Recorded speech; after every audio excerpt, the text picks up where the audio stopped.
Boa noite, turma. Espero que vocês tenham tido uma boa semana. Vamos começar agora a nossa segunda aula de microbiologia. Se vocês estiverem tendo qualquer dificuldade no andamento, desse tipo de aula, entre em contato comigo, me mandem mensagem que eu vou tentar ajudar vocês no máximo possível.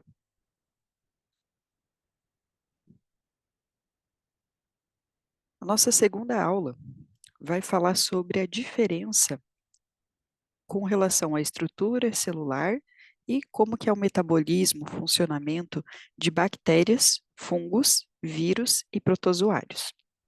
Os protozoários nós não vamos falar tanto, não vamos entrar tão a fundo, porque nós vamos ter uma aula só sobre eles no futuro. Então a gente vai focar um pouquinho mais em bactérias, fungos e vírus, mas vale a pena a gente saber a diferença entre esses 4 tipos de micro-organismos.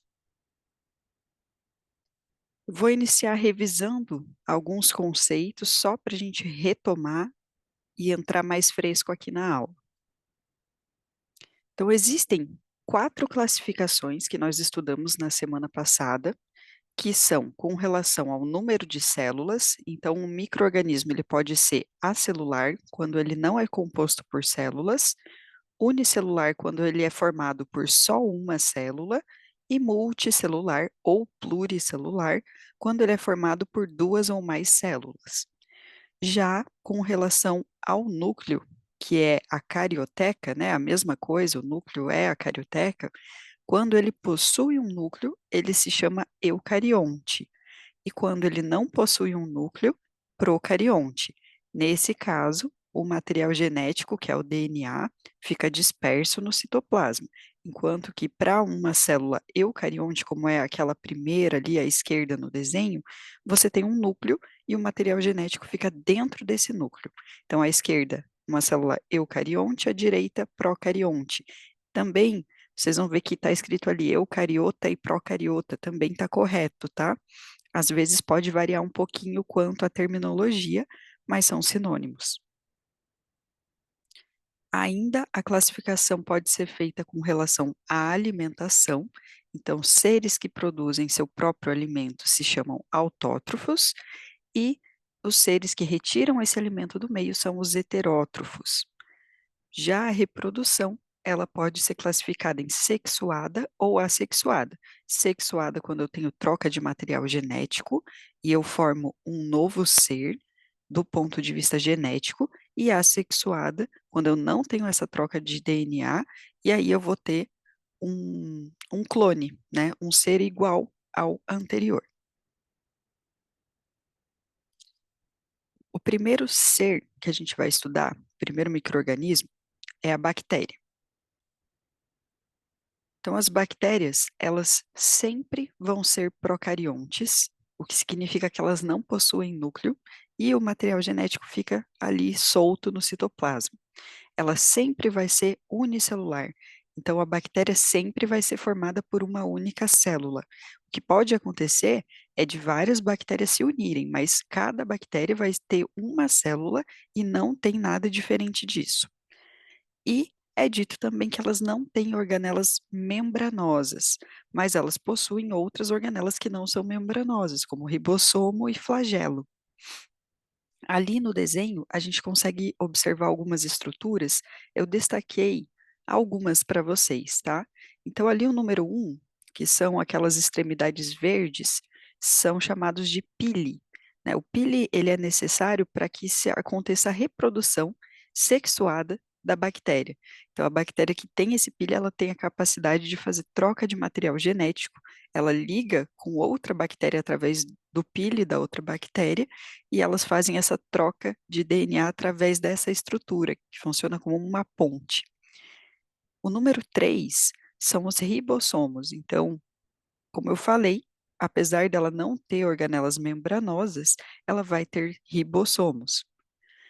E aí vocês vão ver que ela é formada por 3 camadas protetoras, número 5, 6 e 7, né? A verde, amarela e vermelha, que vão ser chamadas número 5, membrana celular, 6, parede celular e 7, cápsula. Nem toda bactéria tem essa formação, Mas essa aqui sim, vocês podem ver que por ela ser composta por uma única célula, ela precisa ser bem reforçada para que isso torne ela o mais resistente possível.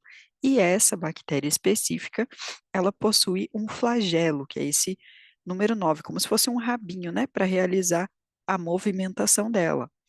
Então, ó, as bactérias que são móveis se deslocam através da utilização dos flagelos, que eles vão deslizar sobre as superfícies ou ainda por alterações da sua flutuabilidade, porque normalmente elas estão aonde? Num meio líquido, né, que é o nosso corpo. O nosso corpo é um meio líquido, então elas vão utilizar esses flagelos para sua locomoção e ele também auxilia na alimentação delas. Com relação à reprodução de bactéria, ela pode ser reproduzida de forma assexuada ou sexuada. As duas formas são possíveis. A assexuada que nós vamos estudar se chama bipartição, enquanto que a sexuada pode ser por transformação, transdução ou conjugação. E agora nós vamos ver cada uma delas. A reprodução assexuada por bipartição é o que ela vai formar clones, né? Então, o que que acontece? Você tem uma célula ali na letra A, essa célula aumenta de tamanho, ela duplica seu material genético na letra B e C, e aí ela forma duas células idênticas que se separam, letra D e E. E elas têm a capacidade de se multiplicar nesse processo muito rapidamente. Então, uma célula, ela vira duas em 20 minutos.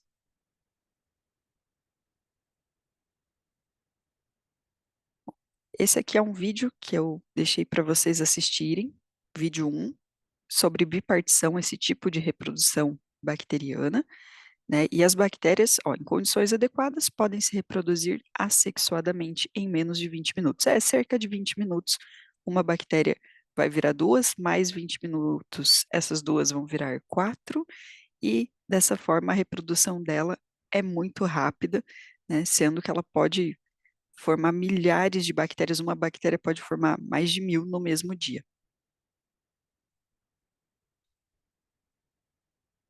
Esporulação é uma característica que pode acontecer com a bactéria, né, para que ela se preserve. Então, a célula, né, que vai originar esse esporo, o que que ela vai fazer? Ela vai invaginar, então a membrana dela entra e ela separa, né, na hora que ela se reproduz ali, ela separa uma parte desse material genético dentro dessa membrana celular. E aí, isso é o chamado esporo, né, uma célula bacteriana muito bem revestida por camadas de membrana. Esse esporo, ele vai ser liberado, né, na natureza, e ele pode ficar ali dormente por muito tempo, dezenas de anos. Por quê? Porque ele precisa de um metabolismo muito lento para sobreviver, ela quase não precisa se alimentar, né? Então, ela sobrevive por muito tempo, até que ela encontre um ambiente favorável, onde esse esporo vai se reidratar, então ele tem o ganho de água, e isso faz com que essa bactéria passe a se tornar ativa novamente, e ela pode continuar se reproduzindo pela bipartição, que é a forma assexuada que nós vimos. Esses esporos, quando acontece esse processo, eles são muito resistentes ao calor, e é por isso que a gente precisa usar a autoclave, né? Eles estão presentes em todo lugar e também nos nossos equipamentos de odontologia. Para isso, a única forma que existe da gente destruir mesmo esse tipo de bactéria, porque ela é uma bactéria assim muito bem revestida, é através da autoclavagem. Então a gente esteriliza, né, os equipamentos e aí você vai fazer com que esse instrumento esteja em uma pressão muito grande, uma temperatura muito grande, que é o que vai garantir que esse esporo vai morrer. Então, ela chega a uma temperatura de cerca de 120 graus Celsius e também o dobro da pressão atmosférica, que é chamado de 2 atms. Depois de uma hora nessa condição, mesmo o esporo que for mais resistente, ele vai morrer.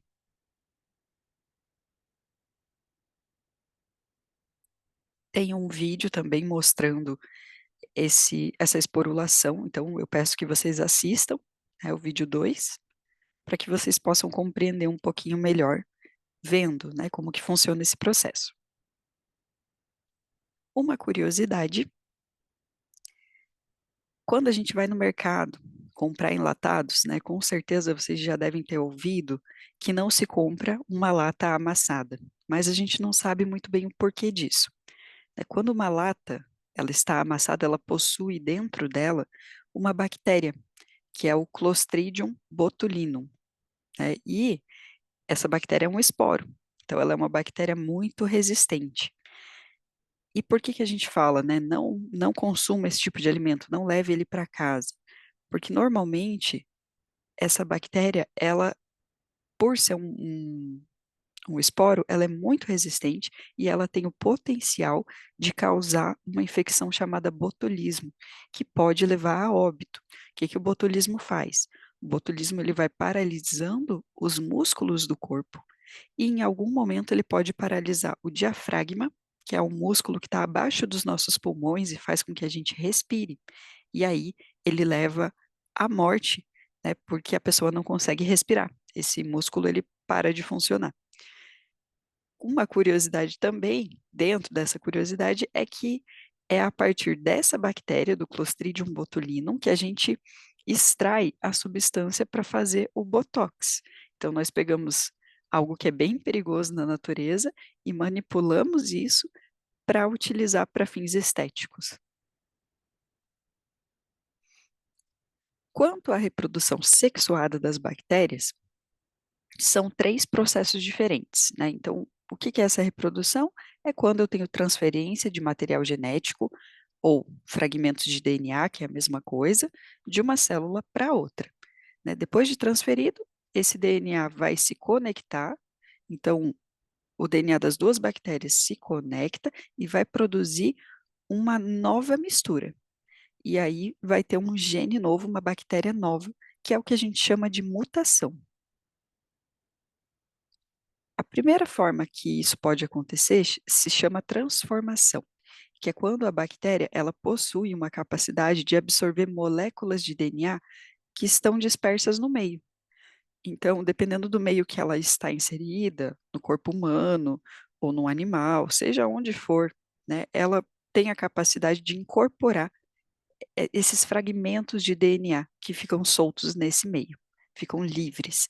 E a partir daí, ela incorpora esse fragmento junto ao dela e sofre a mutação. Se vocês olharem no desenho, ó, a primeira imagem está ali com o DNA dentro da bactéria.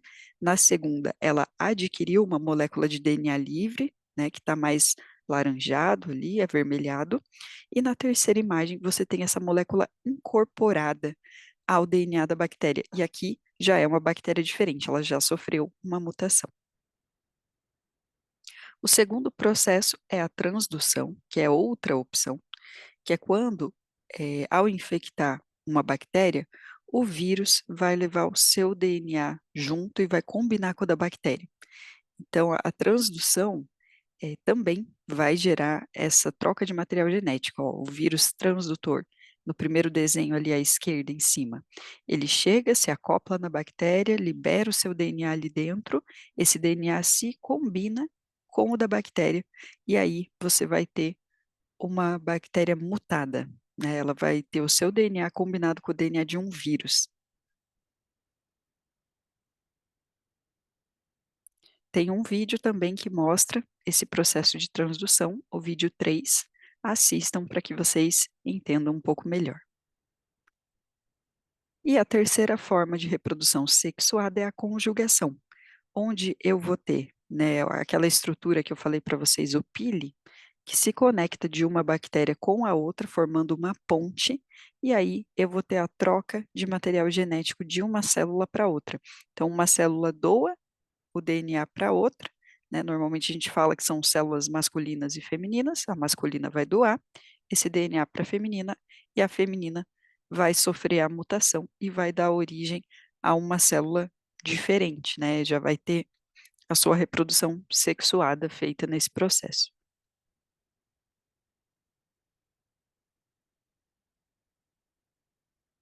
Também vai ter um vídeo número 4 de conjugação.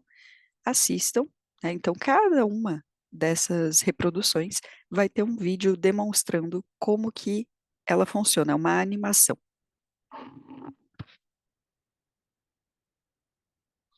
Com relação à alimentação, as bactérias podem ser heterótrofas ou autótrofas. As que são heterótrofas a gente vai subclassificar em parasitas, decompositoras ou simbiontes, e as autótrofas podem fazer isso por dois processos: fotossintetizantes ou quimiosintetizantes. As bactérias heterótrofas, então, elas retiram a comida, o alimento, do meio em que elas vivem, elas não são capazes de produzir. Primeira classificação que a gente tem são as parasitas. Elas fazem isso através do parasitismo. Então, elas vão se unir, agredir um outro ser vivo para obter esse alimento. E nesse processo, ela vai causar algum dano para esse outro ser, né? Por exemplo, doenças. Então, ela pode se parasitar um animal, um ser humano e uma planta, né? E através disso, elas vão causar uma doença. As bactérias decompositoras vão se alimentar da matéria orgânica, né? Então, orgânica morta. Então, é quando um ser vivo morre e ela se alimenta desses restos. Também, seja um animal, seja uma planta, seja uma pessoa, seja como for, ela vai se alimentar somente dessa matéria. E já os simbiontes é quando eu tenho uma bactéria associada a um outro ser vivo, porém aqui ela não vai causar nenhum dano. Eles vão viver numa situação confortável. Já as bactérias autótrofas podem obter seu próprio alimento, eles vão produzir o próprio alimento, e isso pode acontecer de duas formas: pela fotossíntese, que é quando ela vai utilizar a energia solar, ou pela quimiossíntese, que é quando ela vai utilizar compostos inorgânicos, então compostos sem carbono. E nesse caso não precisa do sol, da luz. Quanto à respiração, né, a energia que ela está no alimento deve ser processada para que o organismo possa utilizá-la. E existem dois tipos de processo que vão liberar essa energia: a respiração, que é a respiração aeróbia ou aeróbica, e a fermentação, que é chamada de respiração anaeróbia ou anaeróbica. Então, a respiração aeróbia ou aeróbica, ela acontece quando há presença de oxigênio. Lembrem, na academia, quando você fala de exercícios aeróbicos, são aqueles exercícios em que você vai ter bastante movimentação e você vai precisar oxigenar, respirar bastante. Então, essa é a ideia. A respiração aeróbica envolve oxigênio. Todos os organismos conseguem realizar esse tipo de respiração, são chamados de aeróbios ou aeróbicos. E esse tipo de respiração acontece nas células de todos os animais, independente do tipo de animal. Já a respiração anaeróbia ou anaeróbica, que também é chamada de fermentação, só acontece quando eu não tenho oxigênio, eu tenho que ter ausência de oxigênio. Então, organismos como fungos e bactérias, por exemplo, eles podem realizar esse tipo de respiração se eles estiverem privados de oxigênio. São chamados, nesse caso, de anaeróbios ou anaeróbicos.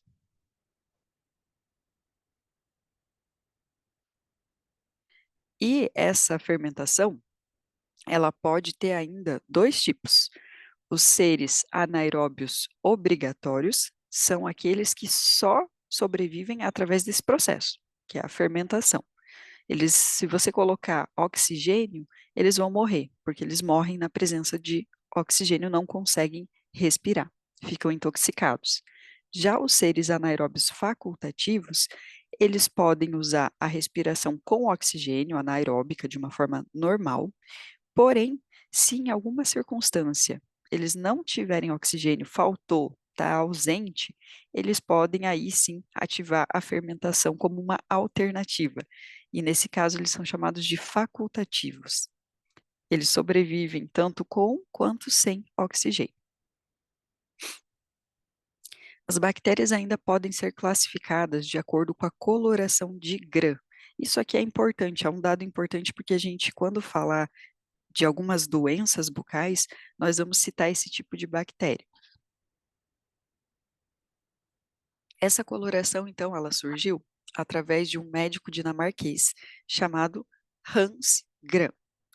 Ele observou que as bactérias, depois que a gente tratava elas com uma série de corantes, elas iam ficar em uma cor final, mas é um protocolo. Então, são várias substâncias que você vai aplicar numa ordem nas bactérias, e aí você vai verificar que cor que elas vão ficar no final desse processo.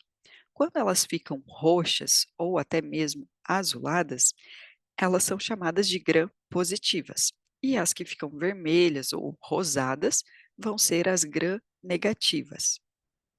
E isso acontece porque elas têm estruturas celulares diferentes. Mas o que a gente precisa saber é que existem as gram-positivas e as gram-negativas. A gram-positiva é uma bactéria que tem uma parede celular, né, que é aquela membrana ali que protege ela, mais espessa. Então, ela tem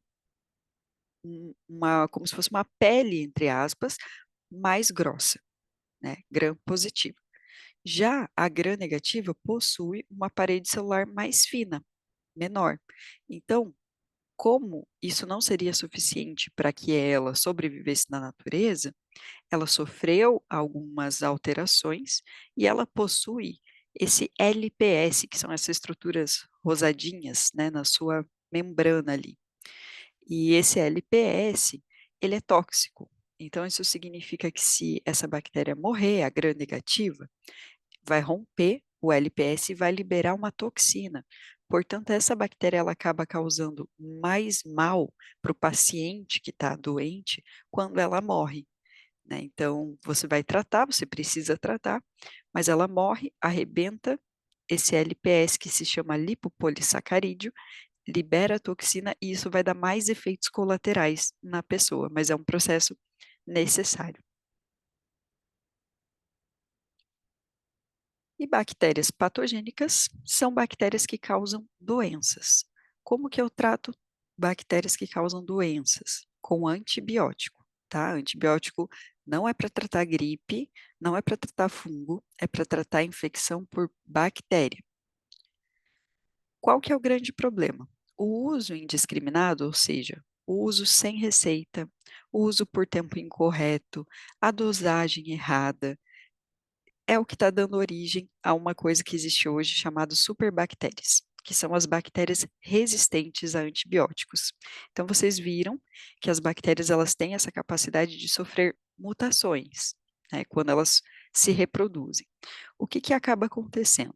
Se eu tenho um, um medicamento, que é um antibiótico, e eu estou tomando esse medicamento, porém eu não faço a receita completa, então eu não tomo por 7 dias, 12 em 12 horas, ou seja, por 14 dias, ou então de 8 em 8 horas, conforme a receita daquele medicamento, a receita correta, e eu interrompo, porque dali a 3 dias que eu comecei a tomar a medicação, eu já estou me sentindo melhor, aí eu acho que eu não preciso mais tomar o remédio, eu paro, que vai acontecer? Essa bactéria vai sofrer mutação. Isso não acontece de uma forma imediata, isso acontece ao longo de anos, de gerações. Então, por exemplo, vamos supor que os nossos avós, no tempo deles, faziam isso, porque não precisava de receita para comprar antibiótico. Eles só iam, compravam, tomavam, quando estava se sentindo bem, parava de tomar a medicação, não tomava até o final do ciclo, e isso dava origem a bactérias que se tornavam mais resistentes.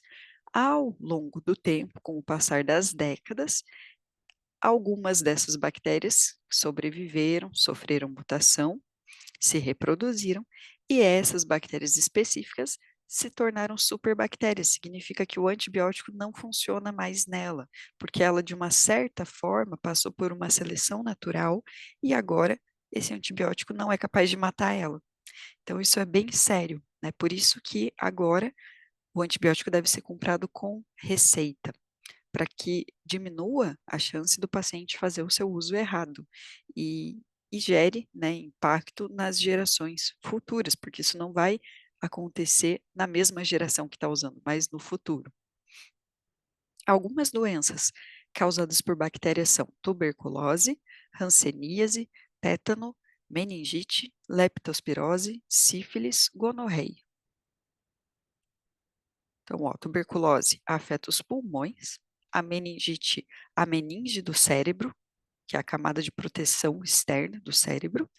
A hanseníase afeta a pele, era chamada de lepra antigamente, e a leptospirose, ela é passada para a pessoa através da urina do rato.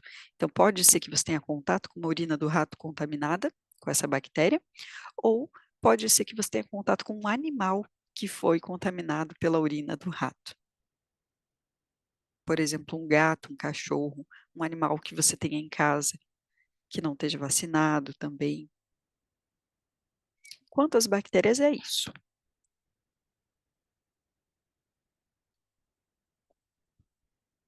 Agora vamos entrar na segunda parte, a parte dos fungos. Os fungos eram considerados vegetais, ou seja, plantas, até 1969. Talvez, se a gente olhar para alguns fungos, realmente dê a impressão que eles são plantas, como esse da imagem, né? Parece uma plantinha.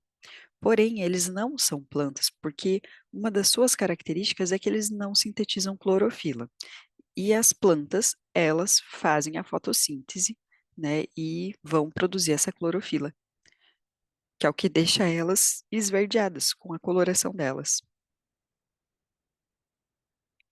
Os fungos são eucariontes, então todos eles possuem núcleo com material genético dentro desse núcleo.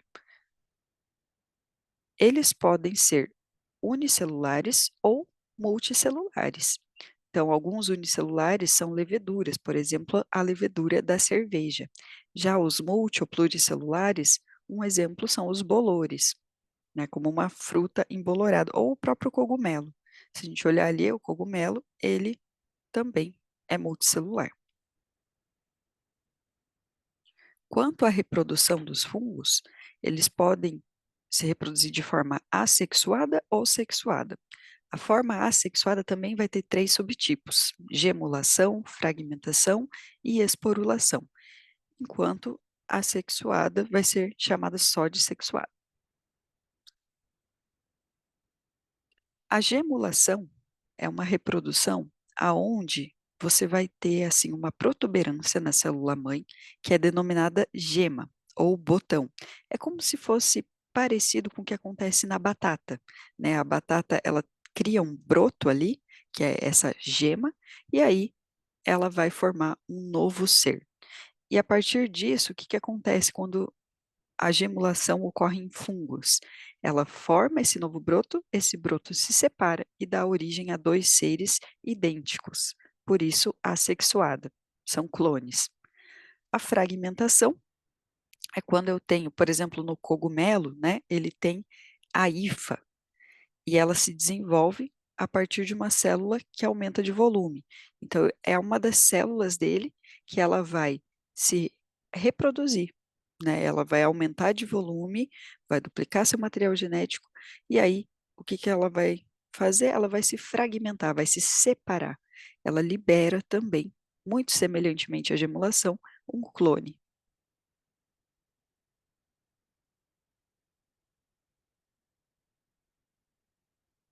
E a esporulação, a gente viu, né, esse processo nas bactérias, seria parecido também.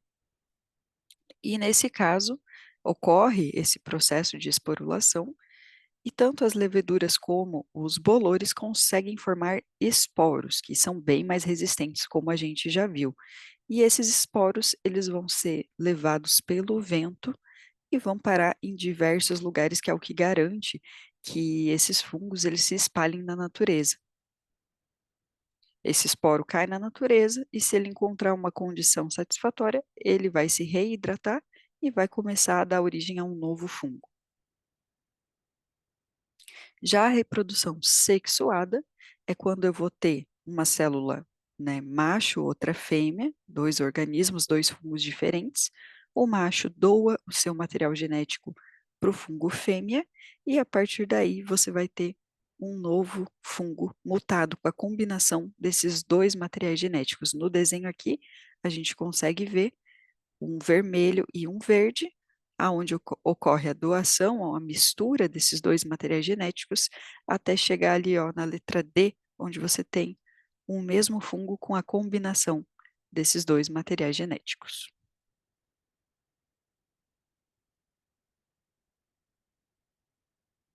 Quanto à alimentação, os fungos são heterotróficos ou heterótrofos, né? Eles não possuem clorofila, então eles não produzem o seu próprio alimento, eles precisam retirar do meio. E eles podem fazer isso de três formas.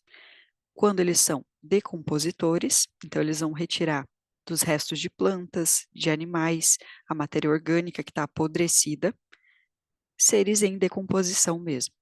Parasitas, quando eles vão viver às custas de outro ser vivo, então eles vão parasitar essa planta, esse animal, essa pessoa, e vão provocar uma doença. Ou eles podem viver associados a outros seres, que é chamado de mutualismo. É quando essa relação ela é boa, tanto para um quanto para o outro. Nesse caso, não vai causar uma doença. Então, quando eles são associados a algas ou cianobactérias. Isso é muito bom. E a gente já viu, né, um musgo esverdeado em algumas rochas, isso recebe o nome de líquen, e isso é uma associação dos fungos com algas ou cianobactérias. Na praia também é bem comum, né, a gente vê isso nas rochas, você vê aquela camada verde sobre as rochas. Normalmente você vai ter uma associação, vai ter esse líquen ou então na natureza em ambientes que são mais úmidos. Assistam o vídeo 6, que ele vai mostrar um pouquinho sobre essa decomposição, que é uma forma de alimentação, né, dos fungos e também as bactérias podem se alimentar dessa forma. Quanto aos fungos parasitas, eles podem causar algumas doenças, né? Nas plantas, ali na primeira imagem, se a gente olhar, quando você vê uma planta ali, ó, ela tá com furinhos, ela tá, parece que uma ferrugem, assim, né? Isso aqui é uma doença causada por fungo, tá? Não é a formiga que vai lá e come um pedacinho da planta, é um fungo realmente que está causando essa planta estar doente. Então, isso é chamado de ferrugem, por exemplo, no café, no feijão e no trigo, ou então o carvão na cana-de-açúcar e a murcha do algodão. Então, é quando o fungo ataca plantas, ele vai causar esse processo nelas. Já quando ele está presente nos seres humanos, causando doenças, a gente vai chamar isso de micose. Entre elas, nós podemos citar duas principais, mais conhecidas, que é o sapim, né, quando ele está presente na boca, é bem comum na boca de bebês que têm pouquinha imunidade, e a frieira, que é quando acontece no pé. Mas ele também pode causar, por exemplo, igual ali na imagem, uma micose de unha. Ó, e para eu evitar essas micoses, essas infecções por fungos, o que, que eu tenho que fazer? Uma higiene muito boa. Então, lave-se com água e sabão o corpo todo. Evite calor e umidade em áreas onde você tem dobra de pele. Enxugue bem essas áreas após o banho. Não fique muito tempo com roupa de banho úmida. Então, você vai na praia, na piscina, não fique tanto tempo com essa roupa úmida no corpo, porque isso pode facilitar um bom meio para que esse fungo se propague. Use roupas leves e claras durante o verão, porque roupas escuras vão reter mais o calor, isso vai favorecer a propagação dos fungos. Evite o uso contínuo de tênis, calçados de borracha ou sapatos apertados. Deixe o pé respirar. Mantenha as unhas curtas e limpas. E são algumas dicas, né, de como evitar essas micoses. E quando eu tenho uma infecção por fungo, uma micose, eu preciso fazer um tratamento bem longo com antifúngico, também é chamado de antimicótico, são sinônimos. Antifúngicos, antimicóticos são remédios específicos para matar o fungo, né? Assim como a gente tinha o antibiótico para a bactéria, você vai ter um antifúngico para o fungo. Assistam o vídeo 7 mostrando essa micose, né? Micose de unha, sei, não é muito agradável, mas ele vai mostrar algumas formas aí de como a gente pode estar interferindo e tentando resolver essa situação aí. Só uma curiosidade para vocês: micose de unha é uma das mais longas que tem de se tratar no corpo, podendo levar anos para que você consiga eliminar, fazendo um bom tratamento. Outras curiosidades ainda sobre os fungos, né? Então, cerca de 200 tipos de cogumelos são usados na alimentação humana. Algumas espécies são muito cultivadas, por exemplo, o Agaricus campestris, né? Esse da imagem ao lado. A gente sabe, né? A gente chama de champignon e come, então o champignon é um fungo, um cogumelo. Ele também pode estar relacionado à produção de pão através de fermento biológico, bebidas alcoólicas, porque elas vão passar por um processo de fermentação onde eu preciso dos fungos, e queijos, né? Aqui nessa imagem a gente tem o Roquefort, que é esse queijo, parece embolorado, é um queijo onde ele vai ser tratado com o fungo Penicillium roquefort, que é esse da imagem, né? Então por isso que ele dá esse aspecto mais azulado, mais esverdeado aí para o queijo.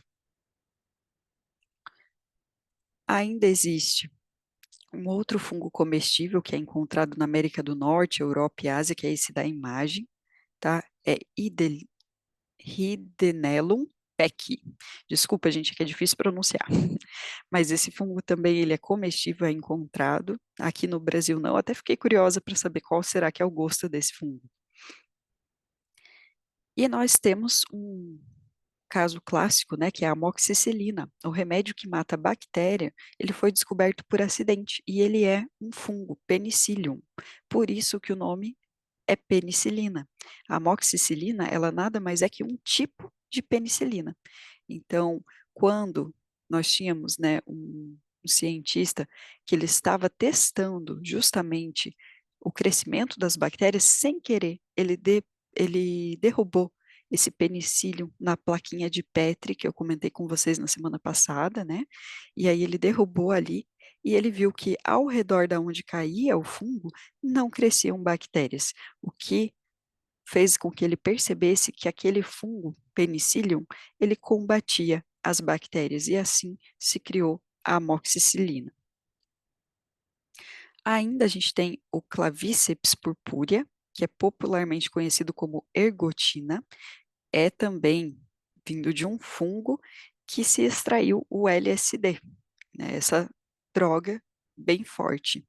E uma curiosidade, antigamente, a ergotina ela era aplicada durante os partos para acelerar o nascimento das crianças. Imagine isso. A criança já nascia sob a influência ali de substâncias super fortes. Mas claro, não se sabia do seu potencial e não se sabia os danos que ela poderia causar naquela época. Só o que se observava é que a criança nascia mais rápido. Bom, quanto aos fungos e às bactérias, é isso. E agora nós vamos ver a parte dos vírus. Então, a palavra vírus é originária do latim e ela significa toxina ou veneno. Existe uma discussão na literatura se os vírus são seres vivos ou não. Por quê? Eles não possuem célula, eles são seres acelulares. Então, isso faz com que eles sejam parasitas obrigatórios dentro de outras células. Por isso a gente chama parasitas intracelulares obrigatórios. Porém, os autores que defendem que são seres vivos, eles falam isso porque eles são capazes de se reproduzir, apesar de não ter uma célula. Eles vão parasitar outra célula e vão conseguir se reproduzir, inclusive causando doenças. Então, existe essa discussão, mas a maioria dos autores acredita que eles são, sim, seres vivos. Então, um vírus é um ser acelular, e já que ele é acelular, a gente não vai classificar o seu núcleo, né, se ele é eucarionte ou procarionte, porque ele não possui uma célula, então ele não possui essa classificação, ela é nula. Ele possui uma cápsula de proteína que vai envolver esse material genético, né, seja DNA, seja RNA, e alguns vírus são envolvidos por proteínas, outros possuem um envelope. Seja como for, eles vão ter essa proteção aí para fazer com que eles sobrevivam um pouquinho melhor, já que eles não têm uma célula, eles são partículas. Quanto à reprodução, existem basicamente dois tipos de ciclos reprodutivos, o lítico e o lisogênico, né? O lítico, ele vai fazer com que a célula se rompa, por isso o vírus vai causar sintomas imediatamente na pessoa. Já o lisogênico, não. Essa célula ainda vai sobreviver, a célula hospedeira, né? Vai sobreviver por algum tempo mais, por isso os sintomas podem demorar a aparecer. Para que isso fique mais claro, tem aqui um desenho. Então, se a gente olhar ali, ó, número 1, você vai ter aqui, ó, você vai ter uma célula, aqui o vírus depositando o seu DNA, que vai se juntar ao da célula, e nesse caso, vai se reproduzir aqui dentro, né, formando vários vírus, e essa célula, ela não aguenta, ela se rompe. Esse vírus ele pode ser muito mortal para ela, e isso se chama ciclo lítico. Porém, existe a opção desse DNA não romper a célula, mas se recombinar com o délula, e aí, a partir desse momento, essa célula está mutada e ela vai se reproduzir, ó, por bipartição, né? Então, de forma assexuada, dando origem a novos clones com mutação. E isso vai fazer com que os sintomas demorem mais para acontecer. Isso é chamado ciclo lisogênico. Existe um vídeo 8, né, que vai mostrar essa reprodução dos vírus. Por favor, assistam. Quanto à alimentação, uma vez que esses vírus não possuem célula, eles não são capazes de produzir o seu próprio alimento. Eles vão ter que retirar do meio e são chamados de heterótrofos, sendo que a maioria dos vírus vai ser decompositores. Algumas viroses importantes, né, doenças causadas por vírus são varíola, sarampo, cachumba, gripe, AIDS, raiva, febre amarela, poliomielite, hepatite, rubéola e agora o Covid. Né, o Covid, a gente sabe que tem uma transmissão por contato direto, então, se você tocar ali nessas gotículas respiratórias, vai acontecer a contaminação. E quando eu digo contato direto, é com a gotícula, não necessariamente com a pessoa. Então, se eu tiver uma distância pequena, menos de 1 metro de distância, eu posso ter essas gotículas entrando em contato com o meu olho, nariz, boca, e eu posso pegar essa infecção. Também pode acontecer por aerossol. Então, a pessoa, vamos supor, ela espirrou, e aí essa partícula se propaga pelo ar. Sintomas: eu posso ter casos assintomáticos, casos leves, moderados, graves ou críticos. Os casos mais leves, quais são os sintomas comuns? Os que têm sintoma, né? Tosse, dor de garganta, coriza, fadiga e dor de cabeça, que é a cefaleia. Já nos casos mais graves, a gente pode observar hipoxemia, que é a falta de oxigênio, alteração da consciência, insuficiência respiratória, pneumonia e sepse, que é a infecção generalizada. Claro, existem muitos outros sintomas, mas esses são alguns dos mais comuns. E como que eu faço o tratamento das viroses, né? Já que a bactéria a gente vai tratar com antibiótico, o fungo com antifúngico e as viroses. As viroses não possuem um tratamento específico. Na verdade, você tem como prevenir através da vacinação, antes de você pegar, porque aí você desenvolve uma imunidade contra aquele vírus. Porém, a partir do momento que você está com uma virose, você precisa esperar o ciclo viral se concluir.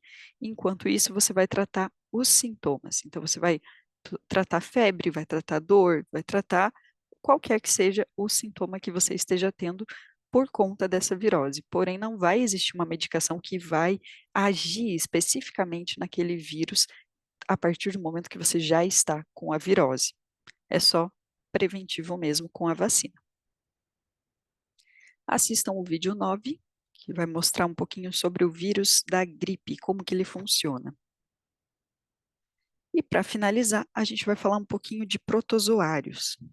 Não muito, porque como eu falei, a gente já vai ter uma aula inteira sobre eles. Então, protozoário é uma palavra de origem grega que significa animal primitivo. Os protozoários receberam esse nome porque no passado alguns deles eram confundidos com animais. Então, as pessoas achavam que eles eram animaizinhos, né? Assim como os fungos se confundia com plantas, protozoários com animais. Porém, não são, são micro-organismos. Eles são unicelulares, então formados por apenas uma célula, eucariontes, então possuem um núcleo com material genético e várias organelas membranosas. Eucarionte tem núcleo, né? E tem um material genético dentro. A única exceção aqui são as bactérias, porque as bactérias são procariontes. E os vírus, claro, a gente não classifica em eucarionte ou procarionte porque ele é acelular, ele não possui célula. Quanto à reprodução, os protozoários podem se desenvolver por reprodução assexuada ou sexuada, sendo a assexuada a bipartição, que a gente já viu, né? Então a célula duplica seu material genético, cresce em tamanho e origina dois clones.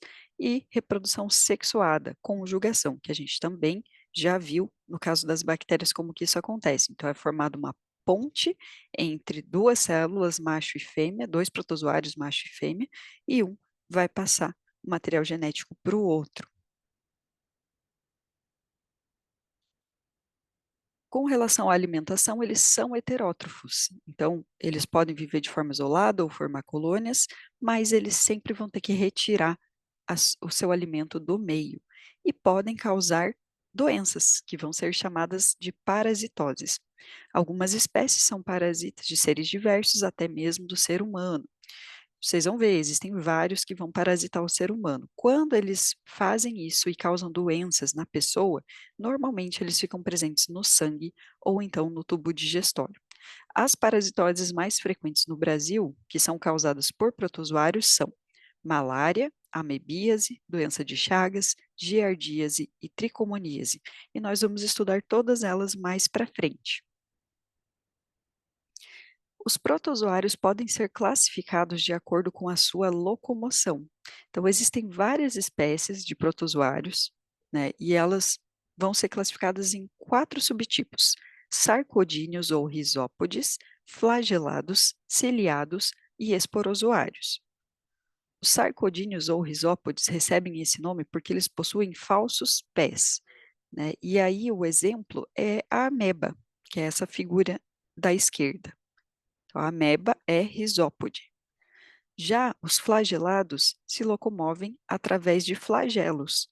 E aí o exemplo é a giardia, né, que causa a leishmania, leishmaniose.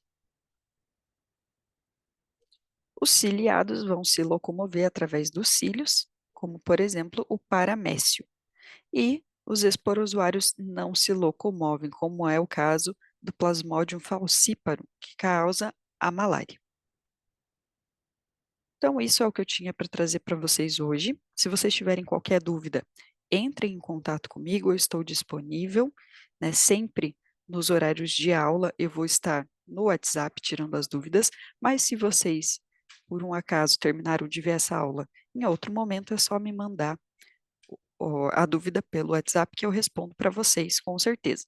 Quem precisar também estar marcando uma reunião, alguma coisa de emergência, é só falar comigo que a gente faz isso, tá bom?